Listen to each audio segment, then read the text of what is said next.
Debat perdana Capres-Cawapres dijadwalkan akan digelar hari ini Selasa 12 Desember 2023. Pengamat menilai debat Capres-Cawapres yang digelar Komisi Pemilihan Umum bisa mengubah persepsi masyarakat atas para kontestan Pilpres 2024.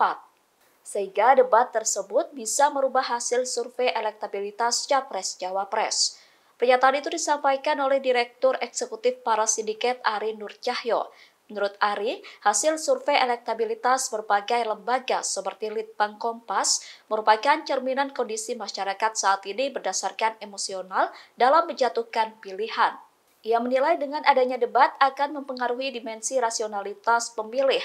Ari berharap debat perdana KPU bisa membawa peluang besar agar pemilih bisa menggunakan basis rasionalitas dalam memilih Capres-Cawapres. Hal itu karena dalam debat, visi misi dan program yang dibawa Capres-Cawapres akan dikuliti habis-habisan. Dalam debat tersebut, pemilih bisa melihat isi kepala dan visi ke depan para Capres-Cawapres. Menurut Ari, dalam melakukan debat, tantangan para calon adalah membuat narasi yang lebih membumi, yaitu dengan tidak menggunakan diksi yang terlalu tinggi sehingga bisa menyentuh hati masyarakat kelas menengah dan elit. Ari mengatakan, para calon sebaiknya menggunakan narasi yang bisa terkait dengan realitas kehidupan masyarakat sehari-hari, utamanya terkait harga pangan dan daya beli masyarakat, serta lapangan pekerjaan.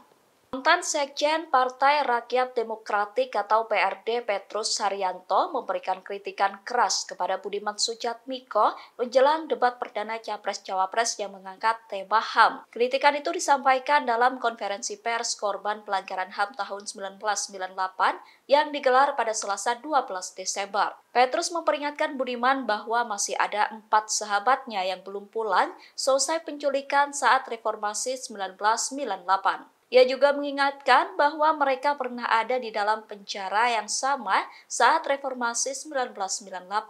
Dengan tegas, Petrus kemudian memperingatkan bahwa masih ada 13 aktivis 98 lain yang hingga saat ini belum kembali. Ia lalu berkata bahwa 13 aktivis itu diculik oleh Tuan Budiman Sujatmiko yakni Prabowo Subianto. Petrus menyayangkan dan kecewa dengan aksi Budiman Sujatmiko yang seakan menghapus dosa Prabowo tanpa lewat peradilan yang sah secara hukum. Hal itu disampaikan Petrus untuk menanggapi apa yang disampaikan Budiman sebelumnya. Budiman sebelumnya menyebut bahwa apa yang dilakukan Prabowo Subianto di masa lalu hanya menjalankan tugas negara.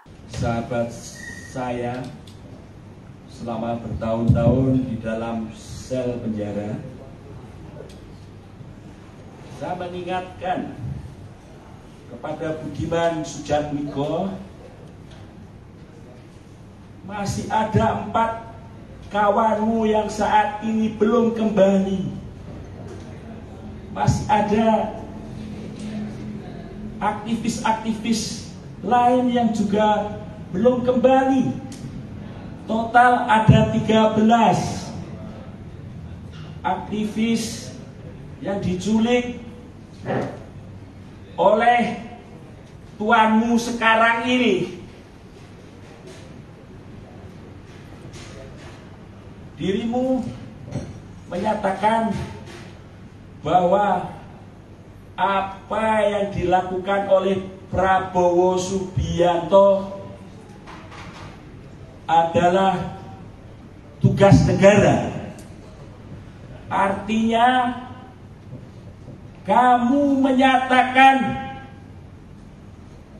Prabowo dalam kasus penculikan tidak melakukan pelanggaran HAM. Artinya kamu menganulir keputusan negara yang menyatakan kasus penculikan adalah kasus pelanggaran HAM berat masa lalu.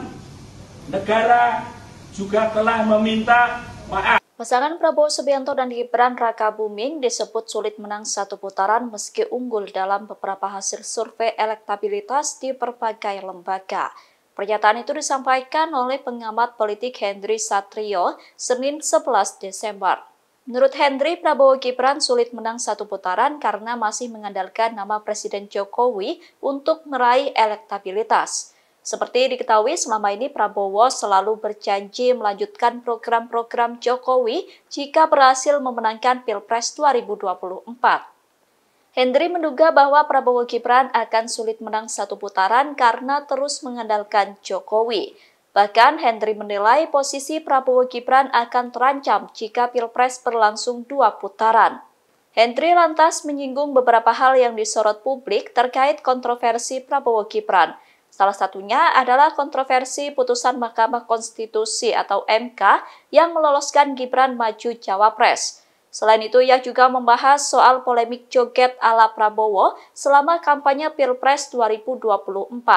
Menurut Hendri, ada daya kritis yang luar biasa tentang joget dan gimmick Prabowo. Ketua PDIP Said Abdullah menanggapi hasil survei elektabilitas Litbang Kompas. Seperti diketahui dalam survei Litbang Kompas, elektabilitas Ganjar Pranowo turun di posisi ketiga disalip Anies Baswedan. Elektabilitas Ganjar makin jauh dengan pasangan Prabowo Subianto dan Gibran Rakabuming. Dalam survei Litbang Kompas, pasangan Prabowo Gibran unggul dan meraih elektabilitas 39,3%. Kemudian di posisi kedua, ditempati pasangan Anies Muhaimin dengan elektabilitas 16,7%. Sementara pasangan Ganjar Mahfud mendapatkan elektabilitas 15,3%. Menyikapi hasil survei Litbang Kompas, Said menegaskan bahwa Ganjar adalah sosok penerus Presiden Joko Widodo. Said menyebut PDIP dan TPN akan menggarap para pemilih yang belum menentukan pilihannya atau undecided voters. Dalam survei Litbang Kompas, terdapat sebanyak 28,7% pemilih yang belum menentukan pilihannya. Kelompok tersebut sebagian besar merupakan pemilih Jokowi di Pilpres 2019. Oleh karenanya, Said menegaskan bahwa pasangan Ganjar Mahfud adalah satu-satunya paslon penerus Jokowi. Said berkata bahwa Presiden Jokowi lahir dan tumbuh dalam rahim PDIP. Sehingga PDIP selama ini loyal memberikan dukungan kepada Jokowi sejak maju sebagai wali kota. Atas dasar latar belakang itu, maka Said menyebut bahwa Ganjar Mahfud adalah satu-satunya pasangan penerus Jokowi. Ia juga menyebut bahwa Ganjar satu-satunya capres yang punya gaya belusukan menangkap aspirasi dan pikiran rakyat seperti Jokowi. Said menuturkan, program kerakyatan Jokowi akan disempurnakan apabila Ganjar Mahfud terpilih di Pilpres 2024. Pengamanan ketat dilakukan Polri menjelang pelaksanaan debat perdana Pilpres 2024 yang digelar hari ini Selasa 12 Desember 2023. Polri menerjunkan kendaraan taktis dan ribuan personel gabungan untuk mengamankan debat. Kendaraan taktis sengaja disiapkan untuk mengantisipasi sejumlah ancaman mulai dari unjuk rasa hingga teror. Hal itu disampaikan oleh Kapolres Metro Jakarta Pusat, Kombes Susatyo Purnomo Chondro. Kombes Susatyo berkata bahwa sejauh ini total ada 2.120 personel gabungan dikerahkan dalam rangkaian pengamanan tersebut. Ribuan personel itu disebar di sejumlah titik sesuai dengan pemetaan yang sudah dilakukan pihak kepolisian. Sementara itu, Polri mengerahkan personelnya untuk mengawal para capres-cawapres. Ada 74 anggota Polri yang melekat untuk melakukan pengawalan terhadap pasangan capres-cawapres. Selain personel pengamanan, Ditlantas Polda Metro Jaya juga telah menyiapkan rekayasa lalu lintas di sekitar kantor KPU. Koalisi Masyarakat Sipil merespon pernyataan TKN Prabowo Gibran yang mengklaim bahwa Prabowo telah bebas dari isu pelanggaran HAM. Klaim dari TKN itu disebut telah menguburkan fakta sejarah yang ada. Pernyataan itu disampaikan oleh Direktur Imparsial Gufron Mabruri di Tebet, Jakarta Selatan, Selasa 12 Desember. Menurutnya, pembelaan yang disampaikan TKN serampangan dan cenderung gelap mata hanya demi kontestasi kekuasaan. Gufron mengatakan bahwa narasi itu tidak pantas diucapkan orang-orang yang mengklaim pernah menjadi aktivis perlawanan terhadap rezim Orde Baru. Menurut Gufron, seharusnya mantan aktivis 98 itu mengedepankan nilai-nilai perjuangan demokrasi dan HAM, khususnya keberpihakan pada korban dan keluarga korban, bukan malah menyebarkan narasi manipulatif sejarah dan aktor kekerasan negara di masa lalu. Gufron menyebut koalisi masyarakat sipil menilai elit politik termasuk aktivis 98 yang sedang duduk dalam kekuasaan tidak seharusnya mengabaikan demokrasi dan HAM. Gufron pun mengungkit kasus penculikan dan penghilangan orang secara paksa yang dilakukan pada masa Orde Baru. Bahwa Prabowo memang terlibat Meskipun menurut pengakuannya bahwa ia yang diculik, mereka yang diculik telah dikembalikan. Penting untuk dicatat bahwa penculikan adalah sebuah kejahatan, dan mengembalikan mereka yang diculik tidak dengan serta-merta menghapus kejahatan tersebut. Koalisi masyarakat sipil menilai elit politik termasuk para aktivis 98 yang sedang atau ex-aktivis ya, atau yang pernah menjadi aktivis 98 atau bukan sekarang, bukan lagi menjadi aktivis 98, termasuk Rahlana Sidik ya. Siapa itu? Yang sedang duduk di dalam kekuasaan atau ikut dalam kontestasi politik elektoral hari ini seharusnya tidak boleh mengabaikan, apalagi sampai menginjak-injak nilai-nilai demokrasi dan hak asasi manusia, khususnya perjuangan para korban dan keluarga korban. Harus diingat bersama bahwa kondisi politik hari ini, era reformasi yang termasuk yang menghantarkan mereka hari ini duduk di dalam kekuasaan, merupakan hasil dari perjuangan berdarah para martir perubahan pada tahun 98, terutama di dalam melawan rezim otoritarian Orde Baru. Dalam kasus penculikan saya kira ini jelas ya, sampai hari ini belum tuntas.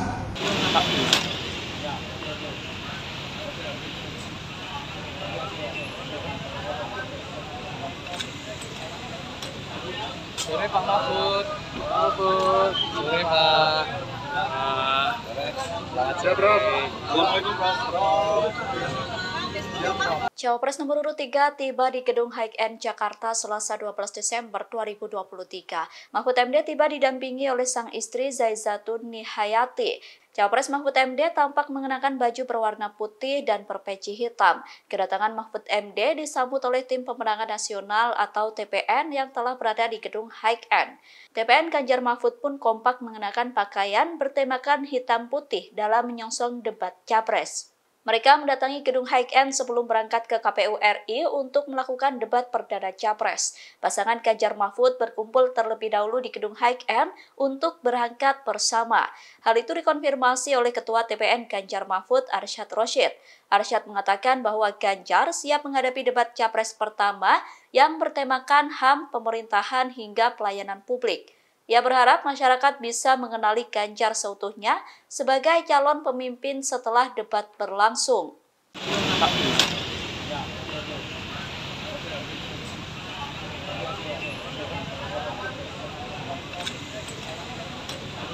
Sore Pak Mahfud. Mahfud. Sore Pak. Selamat sore Prof. Assalamualaikum Prof.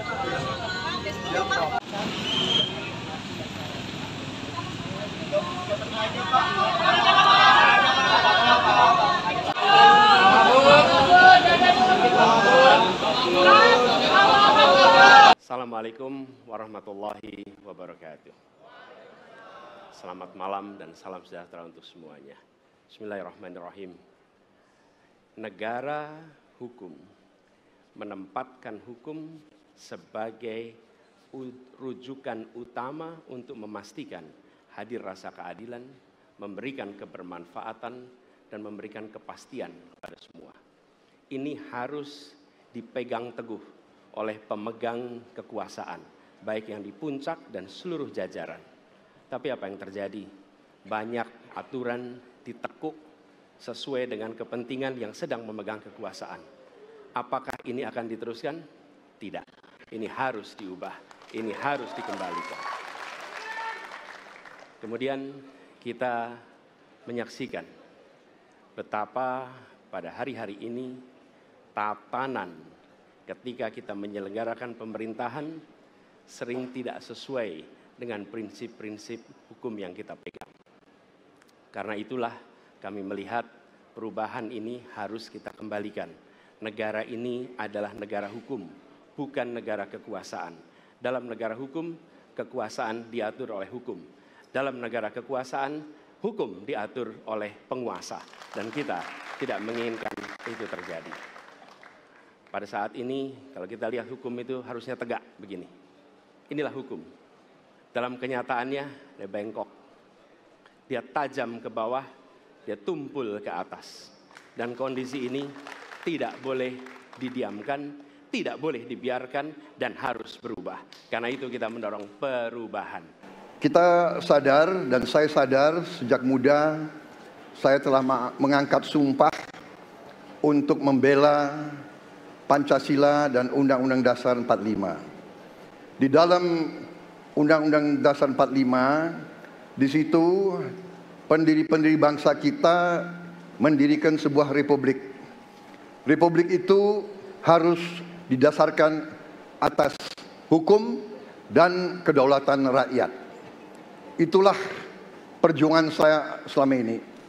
Dan saya pertaruhkan nyawa saya, jiwa saya untuk membela demokrasi, hukum dan HAM.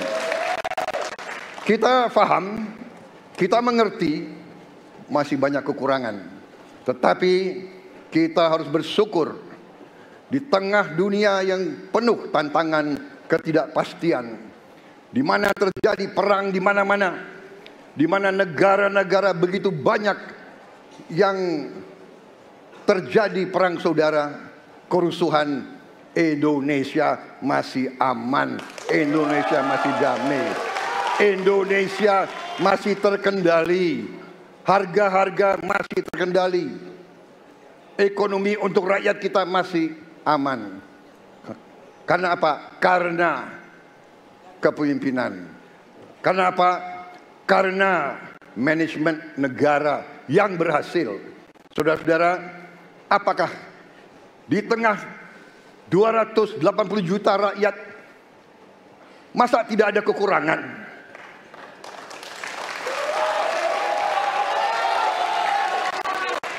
Tetapi kita harus arif, kita harus dewasa, dan kita tidak boleh munafik.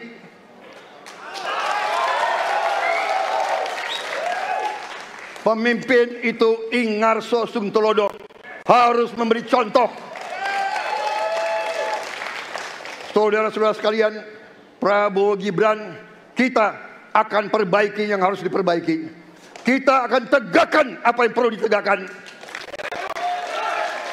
Dan kita bertekad memberantas korupsi sampai ke akar-akarnya. Memberantas korupsi sampai ke akar-akarnya. Download Tribun X sekarang. Menghadirkan lokal menjadi Indonesia.